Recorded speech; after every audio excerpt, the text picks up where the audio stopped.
Hey everybody, Andrew Lewin here, marine ecologist and founder of SpeakUpForBlue.com, and welcome back to Speak Up for Blue TV. This is where I put up videos on YouTube that describe recent news about ocean conservation and also offer tips every once in a while on how you and I can lead a more ocean-friendly life. And today, that's what I really want to talk about, is a simple tip on how we can reduce the input of plastic in our environment and in particular in our oceans and save some animal species. So let's get started. Okay, so this is really what I want to talk about today is plastic bags and how we can avoid using plastic bags. Now, when I was a kid in the 90s, I know I'm dating myself, but in the 90s, the wonderful, wonderful 90s, we didn't really have the option of an alternative to plastic bags.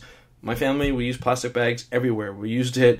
They were all over our place. We had places in our cupboards where we just have balls and balls and balls, and it kept growing and growing of plastic bags. Now we would reuse those plastic bags quite a bit, to store things or to carry things around. But all in all, at the end of the day, we would just take those plastic bags and throw them out in the trash. Eventually, over time, we were able to recycle them back at our grocery store. I think they would just clean them out and reuse them at the grocery store. But to be honest, it still doesn't pose the problem of what happens to these plastic bags after they get thrown out. And what really happens is they get put in landfills, they get washed away either with rain or they get blown away because they're so light, and they get into the environment, whether it be in just a forested area, it could be on a coastal area, it could be in a waterway like a river or stream, getting into a lake, eventually getting into the ocean, and then getting into the mouths of species that mistake them for food. Case in point, sea turtles. Sea turtles love to eat plastic bags.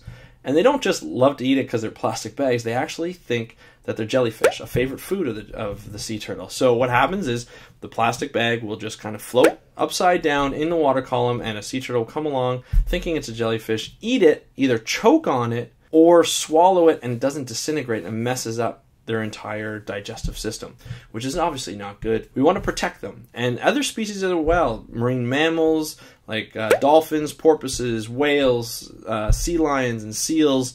Seabirds also eat plastic and they die often from it. Fish, sharks, all sorts of animals in the ocean will die from either plastic ingestion or plastic bag ingestion. We need to really avoid using plastic bags because there are so many things that you can use as an alternative, and it's just a waste that we don't use something else instead of plastic bags. So I'm gonna right this second, I'm going to tell you what you can use, what I use to avoid using plastic bags. So here we go. So for the first one, it's a really simple bag. It's a reusable bag, boom, from Brown's. This is where my wife gets her shoes. I don't get my shoes here because I don't really have a lot of men's shoes that I like. Not that you need to know that. Anyway, it's a nice plastic bag. It's pretty sturdy. You can fold it up when you go in the car or something like that. And it actually fits quite a lot of stuff. Really nice, okay? Pretty plain, has somebody's logo on it, and that's fine. If you don't really want too much of a logo, if you want something more decorative, there are many options. I like this one because it has candy on it. It's kind of cool. It's from our local bulk barn, where you get all this lovely candy that rots your teeth. This one's big as well. We actually take this and put it in our closet to hold all the other reusable bags that we have. And we use it for groceries, we use it for when we go to the mall, we use it for when we go to a picnic to carry stuff or go away. We actually carry a lot of stuff, a lot of books. Books are good for that. And my favorite one is this cooler here. So this cooler obviously is pretty big, and we can use it for when we go grocery shopping. Especially my wife and I use it if we go grocery shopping at lunch hour, during our lunch break when we're at work. We stick this in our car, folds up nice and easy, so you just bring in the base, boom, look how thin that is. Folds up, put it in our car. When we get to the grocery store, we fold it out, put all our stuff in there, and when we go back to work, we can keep it as nice and cool. All the stuff that needs refrigerated, it's nice and cool. It gets put in this lovely cooler. We use it for picnics, we use it for traveling, car trips and everything like that with the kids. It's really easy. It's one of my favorite things to use, actually. So those are just 3 of the alternatives that we can use. And I'll tell you what, it really frustrates me when I go to a grocery store or I go to the mall and I see people taking massive amounts of plastic bags to fill with groceries and whatnot.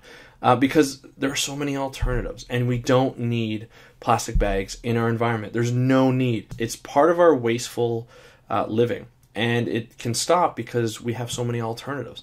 And that's what we really need to do, is use these alternatives. This is just a tip on telling you the alternatives and why you don't need to use them, so we can help the environment all in all, from climate change impacts as well as saving animals directly by taking these awful things out of the environment because we don't need them. Okay, it's pretty simple. So that's my tip for today. I hope you enjoyed it. Let me know if you use reusable bags, what you use. Take a picture, put it up on Instagram, just tag it Speak Up for Blue TV or plastic bags, whatever you want to do. And I will take a look for it and maybe repost it on the website. You can always view this article on our website, speakupforblue.com. There's a link to the actual article down below, and then you can find other links on our website that tell you tips on how to live a more ocean-friendly life, as well as bring you the recent news happening in ocean conservation. So, lots of things to do, lots of tips to go through, and we'll go through a lot more in the future. Until then, my name's Andrew Lewin. Happy conservation.